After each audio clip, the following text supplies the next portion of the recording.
ಸಮಸ್ಯೆಯ ಉದ್ಭವಕ್ಕೆ ಕವಿಗಳ ಜೀವನವು ಧಾರಾಳವಾಗಿ ಸಾಮಗ್ರಿಗಳನ್ನು ಒದಗಿಸಿದೆ. ಗಾಡ್ವಿನ್ನನ ಮಗಳೊಡನೆ ಓಡಿಹೋದ ಶೆಲ್ಲಿಯ ವೃತ್ತಾಂತ, ಬೈರನ್ ಕವಿಯ ಪ್ರಖ್ಯಾತ ಪ್ರಣಯ ಸಾಹಸಗಳ ವಿಚಾರ, ಫ್ರಾನ್ಸ್ ದೇಶಕ್ಕೆ ಹೋದಾಗ ಫ್ರೆಂಚ್ ಭಾಷೆಯನ್ನು ಕಲಿಯಲು ಉಪಾಧ್ಯಾಯಿನಿಯೊಬ್ಬಳನ್ನು ನೇಮಿಸಿಕೊಂಡು ಅವಳನ್ನು ತನ್ನ ರಮಣಿಯನ್ನಾಗಿ ಮಾಡಿಕೊಂಡ ವರ್ಡ್ಸ್ವರ್ತ್, ಅನಂತರ ಅವಳ ಬಗೆಗೆ ನಡೆದುಕೊಂಡ ರೀತಿಗಳು, ಇವುಗಳನ್ನು ಅವಲೋಕಿಸುವ ಸಾಮಾನ್ಯ ವಿಮರ್ಶಕನ ಮನಸ್ಸಿನಲ್ಲಿ ಇಂತಹ ಹಲವು ಸಂಗತಿಗಳೂ ನೆಲೆಸಿ ಅವನು ಆಯಾ ಕವಿಗಳ ಕಾವ್ಯಗಳನ್ನು ಓದುವಾಗಲೂ ಅವು ತಮ್ಮ ನೆರಳನ್ನು ಚೆಲ್ಲತೊಡಗುತ್ತವೆ. ಹೀಗಾಗಿ ಆಯಾ ಕವಿಗಳ ಅತ್ಯುತ್ತಮ ಕೃತಿಗಳನ್ನು ಓದುವಾಗ ಅವರ ಜೀವನ ಚರಿತ್ರೆಯ ಇಂತಹ ಅಪ್ರಿಯ ಸಂಗತಿಗಳ ನೆನಪು ಓದುಗನ ಕಾವ್ಯಾಸ್ವಾದಕ್ಕೆ ಭಂಗವನ್ನು ತರಬಹುದು, ಅಥವಾ ಅವನ ಕಣ್ಣಿಗೆ ಕವಿಯ ಸತ್ಕೃತಿಯೂ ಮಸುಕಾಗಿ ತೋರಬಹುದು. ವಿಮರ್ಶೆ ಎಂಬ ಹೆಸರಿನಲ್ಲಿ ಕೊಚ್ಚಿ ಹಾಕಲು ಹವಣಿಸುವ ನಾಲಗೆಗೆ ಕವಿ ಜೀವನದ ಇಂತಹ ವಿವರಗಳ ಸಹಾಯ ಸಿಕ್ಕಿದಾಗ ಅತ್ಯುತ್ಸಾಹದಿಂದ ವಿಮರ್ಶಕನೂ ಎನಿಸಿಕೊಂಡವನು ಕವಿಕೃತಿಯನ್ನು ಭಾಷಣದ ಅಥವಾ ಬರಹದ ವೇದಿಕೆಯ ಮೇಲೆ ಯಶಸ್ವಿಯಾಗಿ ಬಲಿ ಹಾಕಬಹುದು. ಲೋಕದಲ್ಲಿ ತೀರಾ ಸಾಮಾನ್ಯನೂ ಇಳಿಯಬಾರದ ಮಟ್ಟಗಳಿಗೆಲ್ಲ ಇಳಿದು ಕಾವ್ಯದಲ್ಲಿ ಮಾತ್ರ ಸೌಂದರ್ಯೋಪಾಸಕನೂ ಧ್ಯೇಯವಾದಿಯೂ ಆಗಿ ರಾರಾಜಿಸುತ್ತ ಮಹಾ ತತ್ವಗಳನ್ನು ಉಪದೇಶಿಸುವ ಕವಿಯ ಬಗೆಗೆ ಮತ್ತು ಅವನ ಕೃತಿಗಳ ಬಗೆಗೆ ಒಂದು ರೀತಿಯ ತಿರಸ್ಕಾರ ಹುಟ್ಟಬಹುದು. ಇದರ ಆಧಾರದಿಂದ ಕೃತಿಯ ವಿಚಾರದಲ್ಲಿ ವಿಮರ್ಶಕ ಆತುರದ ಅಪಸಿದ್ಧಾಂತಗಳನ್ನು ಸಾರಿ ಓದುಗರನ್ನು ಹಾದಿಗೆಡಿಸಬಹುದು. ಕವಿಯ ವಿಚಾರದಲ್ಲಿ ಓದುಗರು ತಿರಸ್ಕಾರವನ್ನೂ ತಾಳುವಂತೆ ಮಾಡಬಹುದು. ಆದರೆ ಹೀಗಾಗುವುದು ವಿಚಾರಶೀಲನಾದ ವಿಮರ್ಶಕನ ವಿಚಾರದಲ್ಲಿ ಅಲ್ಲ, ರಭಸಮತಿಯಾದ ವಿಮರ್ಶಕನ ವಿಚಾರದಲ್ಲಿ. ಕವಿಯ ಕಾವ್ಯವನ್ನು ಓದಿ ಯಾರಾದರೂ ಅವನ ಜೀವನದ ಬಗೆಗೂ ಆಸಕ್ತಿ ತೋರಿಸುವುದರಲ್ಲಿ ಮೊದಲು ಕಾರಣ ಕವಿಯ ಜೀವನ ಹೇಗಿರಬೇಕು ಎಂದು ಹೇಳುವುದರಿಂದ. ಬದುಕಿನ ಆದರ್ಶಗಳನ್ನು ಕಾವ್ಯ ಮುಖೇನ ಇಷ್ಟು ಎತ್ತಿ ಹಿಡಿಯುವ ಈತನ ಜೀವನ ಹೇಗಿರಬಹುದು ಎಂಬ ಸಹಜ ಕುತೂಹಲದಿಂದ. ಜೀವನ ಹೇಗಿರಬೇಕು ಎಂಬುದನ್ನು ಈತ ಹೇಳುವಾಗ ಮೊದಲು ಅವನ ಜೀವನ ಈ ಒಂದು ತತ್ವವನ್ನು ಹೇಳಲು ಅಧಿಕಾರ ಹೊಂದಿದೆಯೇ? ಕಾವ್ಯದಲ್ಲಿ ವ್ಯಕ್ತವಾಗುವ ಈ ಧ್ಯೇಯ ಮುಖವನ್ನು ಅವನ ವಾಸ್ತವ ಮುಖ ಸಮರ್ಥಿಸುತ್ತದೆಯೇ ಎಂದು ಅವನ ಕಾವ್ಯದ ಸೂತ್ರವನ್ನು ಅವನ ಬದುಕಿನ ವ್ಯವಹಾರಗಳಿಗೆ ಅನ್ವಯಿಸಿ ನೋಡುವ ಕುತೂಹಲ ತೀರಾ ಸಹಜವಾದದ್ದೇ. ಲೋಕದಲ್ಲಿ ಎಷ್ಟೋ ಜನ ನಮ್ಮ ಸುತ್ತ ಅನೀತಿಯುತವಾಗಿ ಬಾಳಿದರೂ ಅವನ ಬಗ್ಗೆ ನಮಗೆ ಅಂತಹ ಆಸಕ್ತಿ ಏನೂ ಇರುವುದಿಲ್ಲ. ಏಕೆಂದರೆ ಅವರೇನು ಜೀವನದ ಬಗ್ಗೆ ನಮಗೆ ಯಾವ ಧ್ಯೇಯ ನಿರ್ದೇಶನಗಳನ್ನು ಕೊಡುವುದಿಲ್ಲ. ಆದರೆ ತನ್ನ ಕಾವ್ಯದ ಉದಾತ್ತ ಧ್ಯೇಯಗಳಿಂದ ನಮ್ಮ ಗಮನವನ್ನು ಗೌರವವನ್ನು ಸೆಳೆದ ಕವಿಯಲ್ಲಿ ಕುಂದುಕೊರತೆಗಳನ್ನು ಕಂಡಾಗ ನಾವು ದಿಗ್ಭ್ರಮೆಗೊಳ್ಳುತ್ತೇವೆ.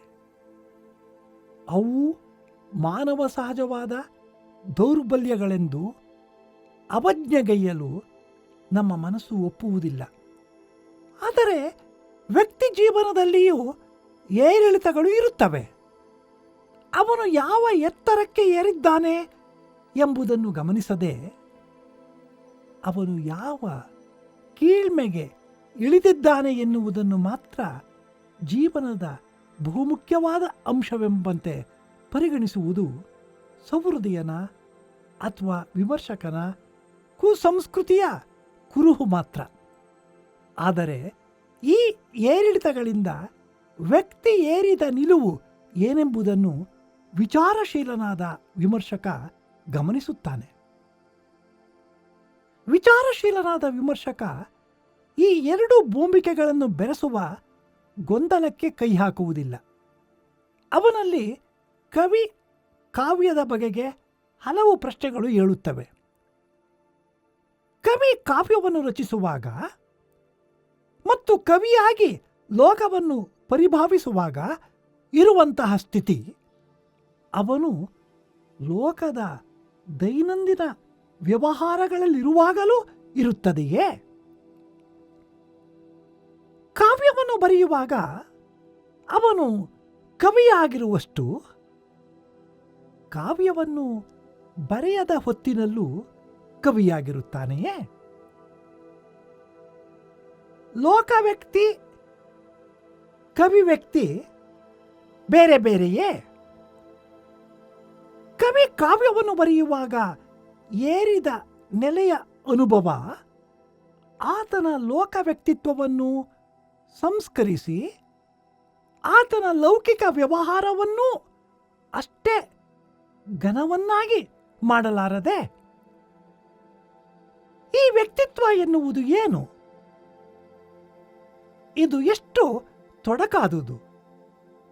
ಕೃತಿ ವಿಮರ್ಶೆಯಲ್ಲಿ ಕವಿಯ ಲೋಕ ವ್ಯಕ್ತಿ ಜೀವನದ ವಿವರಗಳಿಂದ ಸಹಾಯವಾಗಲಾರದೆ ಅಥವಾ ಸಹಾಯ ಪಡೆದುಕೊಳ್ಳಬಾರದೆ ಎಂಬ ಪ್ರಶ್ನೆಗಳು ಆತನಲ್ಲಿ ಉದ್ಭವಿಸುತ್ತವೆ. ಈ ಪ್ರಶ್ನೆಗಳನ್ನು ಒಂದೊಂದಾಗಿ ಪರಿಶೀಲಿಸೋಣ. ಇಲ್ಲಿ ಮೊದಲ ಪ್ರಶ್ನೆ, ಕವಿ ಕಾವ್ಯವನ್ನು ಬರೆಯುವಾಗ ಕವಿಯಾಗಿರುವಷ್ಟು ಆತ ಕಾವ್ಯವನ್ನ ಬರೆಯದ ಹೊತ್ತಿನಲ್ಲಿಯೂ ಕವಿಯಾಗಿರುತ್ತಾನೆಯೇ? ಈ ಪ್ರಶ್ನೆಗೆ ಉತ್ತರ ಇಲ್ಲ ಎಂಬುದು. ಕವಿ ಎನ್ನುವುದು ಒಂದು ಮನಸ್ಥಿತಿ. ಯಾವುದೋ ಒಂದು ಅಪೂರ್ವವಾದ ಶಕ್ತಿಯ ಸೆಳೆತಕ್ಕೆ ಪಾತ್ರನಾದ ವ್ಯಕ್ತಿಯಲ್ಲಿ ಆಗಾಗ ಇರುವ ಬರುವ ಒಂದು ಸೃಷ್ಟಿಶೀಲವಾದ ಸ್ಥಿತಿ. ಆತ ಲೋಕದಲ್ಲಿ ಎಲ್ಲರಂತೆ ಒಬ್ಬ ವ್ಯಕ್ತಿ. ಅವನಿಗೂ ತನ್ನದೇ ಆದ ಸುಖ ದುಃಖ, ಶತ್ರುಗಳು, ಮಿತ್ರರು, ಹೆಂಡತಿ, ಮಕ್ಕಳು, ಬಂಧು ಬಾಂಧವರು ಉಂಟು. ಆತ ತನ್ನ ವೃತ್ತಿಗಾಗಿ ಬದುಕಿನಲ್ಲಿ ಯಾವುದೋ ಉದ್ಯೋಗದಲ್ಲಿರಬಹುದು. ಅದರಲ್ಲೆಲ್ಲ ಲೋಕ ವ್ಯವಹಾರದಲ್ಲೆಲ್ಲ ಅವನು ಸದಾ ಕಾವ್ಯ ಪರಿಭಾವನೆಯಲ್ಲಿದ್ದರೆ ಆತನ ನಿತ್ಯ ಜೀವನ ಸಾಗುವುದು ಹೇಗೆ? ಆತನ ಸಂಸಾರದ ಗತಿ ಏನು? ಹೋಗಲಿ, ಆತನಾದರೂ ಬದುಕುವುದು ಹೇಗೆ? ಆದುದರಿಂದ ಕವಿ ಸದಾ ಕವಿಯಾಗಿರುತ್ತಾನೆ ಎಂದು ಹೇಳುವುದು ಹೇಗೆ? ಆದರೆ ಆತನಿಗೆ ಕಾವ್ಯಶಕ್ತಿ ಹೇಗೋ ಬಂದಿರುತ್ತದೆ. ಅದು ಅವನ ಬದುಕಿನ ಯಾವ ಕ್ಷಣದಲ್ಲಿ ಬೇಕಾದರೂ ಬಂದು ಆತನನ್ನು ಆಕ್ರಮಿಸಬಹುದು. ಕವಿ ಆ ಶಕ್ತಿಯ ಸೇವಕ. ಆ ಕ್ಷಣದಲ್ಲಿ ಕವಿ ಅದಕ್ಕೆ ಓಗೊಡದೆ ಹೋದರೆ ಅದು ಹಾಗೆಯೇ ಜಾರಿ ಹೋಗುವುದುಂಟು. ಕವಿ ಕೋಲ್ರಿಡ್ಜ್ ತನ್ನ ಕುಬ್ಲಾ ಖಾನ್ ಕವನವನ್ನು ರಚಿಸುವ ಹೊತ್ತಿನಲ್ಲಿ ಯಾರೋ ಸ್ನೇಹಿತರು ಬಂದದ್ದರಿಂದ ಅಲ್ಲಿಗೆ ನಿಂತು ಹೋಯಿತೆಂದು, ಅನಂತರ ಕವಿ ಪ್ರಯತ್ನ ಪಟ್ಟಾಗ ಅದು ಮುಂದುವರಿಯಲಿಲ್ಲವೆಂಬುದು ಪ್ರಸಿದ್ಧವಾದ ಸಂಗತಿ. ಶ್ರೀ ಪೂತಿ ನರಸಿಂಹಾಚಾರ್ ಅವರು ಹೇಳುತ್ತಿದ್ದರು, I have composed most of my poems in between the files ಎಂದು. ಆಫೀಸಿನ ಕಾಗದ ಪತ್ರಗಳ ನಡುವೆಯೂ ಅದು ನುಗ್ಗಿ ಕರುಣಿಕನಾದ ಲೋಕವ್ಯಕ್ತಿಯನ್ನು ಕವಿಯ ವ್ಯಕ್ತಿಯ ನಿಲುವಿಗೆ ಜಗ್ಗಬಹುದು. ಹೀಗಾಗಿ ಒಂದು ಕಡೆ ಲೌಕಿಕವಾದ ಸಮಸ್ತ ವ್ಯವಹಾರಗಳು, ಮತ್ತೊಂದು ಕಡೆ ಕ್ಷಣಾರ್ಧದಲ್ಲಿ ಅವುಗಳನ್ನು ಅಲ್ಲಿಯೇ ನಿಲ್ಲಿಸಿ ತನ್ನ ಶಕ್ತಿಗೆ ಅಧೀನವನ್ನಾಗಿ ಮಾಡಿಕೊಳ್ಳುವ ಕಲಾಪ್ರವೃತ್ತಿ. ಈ ಎರಡು ಶಕ್ತಿಗಳ ತುಯ್ತಕ್ಕೆ ಕಲಾವಿದ ಸಿಲುಕುತ್ತಾನೆ. ಕಲಾವಿದನ ಈ ಸ್ಥಿತಿಯನ್ನು ಕುರಿತು ಸುಪ್ರಸಿದ್ಧ ಮನಃಶಾಸ್ತ್ರಜ್ಞರಾದ ಸಿ.ಜೆ. ಯುಂಗ್ ಅವರು ಹೇಳುತ್ತಾರೆ,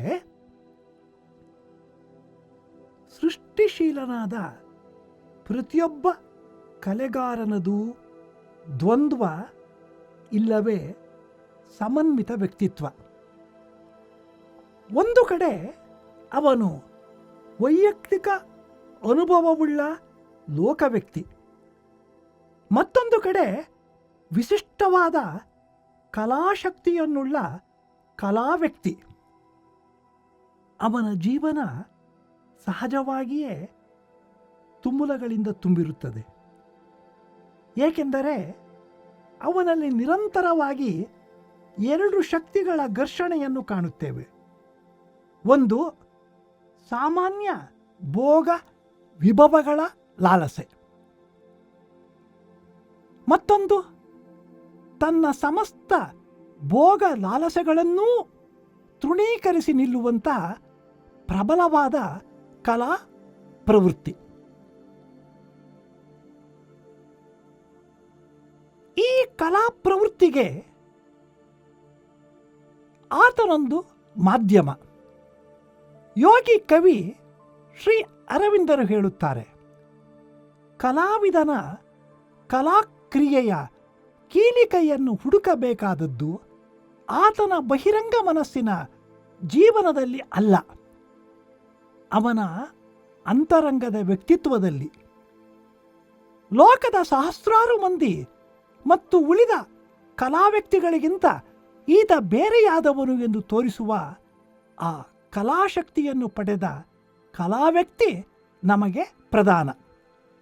ಆ ಸೃಷ್ಟಿ ಶಕ್ತಿಗೆ ಕಲಾವಿದ ಒಂದು ಒದಗೆಯೋ ಮಾಧ್ಯಮವೋ ಮಾತ್ರ. ಕವಿ ಪಂಪ ವಿಕ್ರಮಾರ್ಜುನ ವಿಜಯವನ್ನು ಬರೆಯುವ ಕಾಲದಲ್ಲಿ ಅರಿಕೇಸರಿಯನ್ನು ಅರ್ಜುನನಲ್ಲಿ ಅಭಿನ್ನಗೊಳಿಸುವ ಅಳ್ತಿಗೆ ಮನಸೋತಿದ್ದ.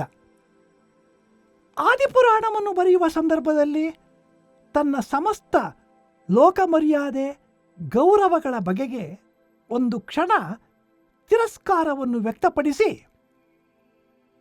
ಕವಿತೆಯೊಳ್ ಆಸೆಗೈವ ಫಲಂ ಆವುದೋ ಪೂಜೆ ನೆಗಳ್ತೆ ಲಾಭಂ ಎಂಬಿವೆ ವಲಂ. ಇವಕ್ಕಿಂತಲೂ ಮಿಗಿಲಾದ ಪದವಿಗಳು ಜಿನೇಂದ್ರ ಗುಣಸ್ಥಿತಿಯಿಂದ ದೊರೆಯುವಾಗ ಪೆರರ್ ಈವುದೇಂ, ಪೆರರ ಮಾಡುವುದೇಂ, ಪೆರರಿಂದ ಅಪ್ಪುದೇಂ ಎಂದು ಹೇಳಿದ ಮನಸ್ಥಿತಿಯನ್ನು ಇಲ್ಲಿ ನೆನೆಯುವುದು ಅಪ್ರಕೃತವಾಗಲಾರದು. ಒಂದು ಪ್ರಾತಃ ಕಾಲದಲ್ಲಿ ಇಬ್ಬನಿಗಳನ್ನು ಕಂಡು ಅದರ ರಸಾನುಭವದಿಂದ ಪುಲಕಗೊಂಡ ಕವಿ ಕುವೆಂಪು, ಪೋ ಇದರ ಮುಂದೆ ಅರಸನ ಸಿರಿಯೇ, ಕಬ್ಬಿಗನ ಕಾಲ್ಗಳಡಿ ಚಕ್ರವರ್ತಿಯ ವಿಪುಲ ಸಂಪತ್ತು ಎನ್ನುತ್ತಾರೆ. ಕವಿ ತಾನು ದೈವೀ ಶಕ್ತಿಯ ಉಪಕರಣ ಮಾತ್ರ ಎನ್ನುವ ಶ್ರದ್ಧೆ ನಮ್ಮ ದೇಶದ ಕವಿಗಳಲ್ಲಿ ವಿಶೇಷವಾಗಿ ಕಂಡುಬರುತ್ತದೆ. ವೀರ ನಾರಾಯಣನ ಕವಿ ಲಿಪಿಕಾರ ಕುಮಾರವ್ಯಾಸ ಎನ್ನುತ್ತಾನೆ ನಾರಣಪ್ಪ. ನಾನು ವೀಣೆ, ಅವನು ವೈಣಿಕ ಎನ್ನುತ್ತಾನೆ ಲಕ್ಷ್ಮೀಶ. ಧಾರವಾಡದ ಸೌಹೃದಯ ವೃಂದ ಬೇಂದ್ರೆಯವರಿಗೆ ಅವರ ಷಷ್ಠಿ ಪೂರ್ತಿಯ ಸಂದರ್ಭದಲ್ಲಿ ಅವರನ್ನು ಸನ್ಮಾನಿಸಿದಾಗ ಈ ಎಲ್ಲ ಗೌರವಕ್ಕೆ ಸನ್ಮಾನಕ್ಕೆ ಪಾತ್ರನಾದ ನನ್ನೊಳಗಿನ ಕವಿ ಬೇಂದ್ರೆಗೆ ಈ ಬೇಂದ್ರೆಯ ನಮಸ್ಕಾರ ಎಂದು ತಮ್ಮ ಭಾಷಣವನ್ನು ಆರಂಭಿಸಿದರು. ಇಂತೆಲ್ಲ ಮಾತುಗಳಲ್ಲಿ ಪುರಾತನ ಕವಿಯಿಂದ ನೂತನ ಕವಿಯವರೆಗೂ ಕವಿಗಳು ಲೋಕವ್ಯಕ್ತಿ ಕವಿವ್ಯಕ್ತಿ ಈ ಎರಡರ ಭಿನ್ನತೆಯನ್ನು ಬಿಡಿಸಿ ತೋರಿಸಿದ್ದಾರೆ. ಕಾವ್ಯನಾಮಗಳನ್ನು ಇರಿಸಿಕೊಳ್ಳುವ ಹವ್ಯಾಸದಲ್ಲೂ ನಾವು ಬಹುಶಃ ಇದನ್ನೇ ಗುರುತಿಸಬಹುದು. ಕೆ.ವಿ. ಪುಟ್ಟಪ್ಪ ಲೋಕವ್ಯಕ್ತಿಯಾದರೆ ಕುವೆಂಪು ಕವಿವ್ಯಕ್ತಿ. ದಾರಾ ಬೇಂದ್ರೆ ಲೋಕವ್ಯಕ್ತಿಯಾದರೆ ಅಂಬಿಕಾತನಯ ದತ್ತ ಕವಿವ್ಯಕ್ತಿ.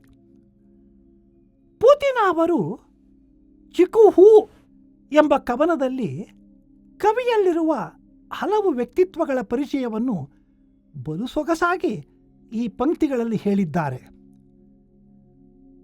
ಭವಿನಾ ತಾಪಸಿ ನಾನು, ಕವಿನಾ ಕಿಂಕರ ನಾನು ಇದಕ್ಕೆ ಇತಿ ಏನಿದೆ ಮಿತಿ ಏನಿದೆ. ಒಬ್ಬ ವ್ಯಕ್ತಿ ಹಲವು ವ್ಯಕ್ತಿತ್ವಗಳ ಮಿಶ್ರಣ. ಅವು ಬಹಿರಂಗದಲ್ಲಿ ಒಂದಕ್ಕೊಂದು ಸೇರಿಕೊಂಡರೂ ಅಂತರಂಗದಲ್ಲಿ ಬಿಡಿಬಿಡಿಯಾಗಿರಬಹುದು. ಇಂತಹ ಹಲವು ವ್ಯಕ್ತಿತ್ವಗಳಲ್ಲಿ ಕವಿ ವ್ಯಕ್ತಿತ್ವವೆಂಬುದು ಕೇವಲ ಸೃಷ್ಟಿಶೀಲವಾದ ಒಂದು ವ್ಯಕ್ತಿತ್ವವಾಗಿರಬಹುದು. ಅವನಲ್ಲಿ ಆ ಸೃಷ್ಟಿಶೀಲವಾದ ಕಲಾಶಕ್ತಿ ಅವನನ್ನು ತನ್ನ ಉಪಕರಣವನ್ನಾಗಿ ಮಾಡಿಕೊಂಡು ತನ್ನ ಉದ್ದೇಶ ಮುಗಿದ ನಂತರ ಅವನನ್ನು ಸಾಮಾನ್ಯರತ್ತ ಎಳೆದು ನಡೆಯಬಹುದು.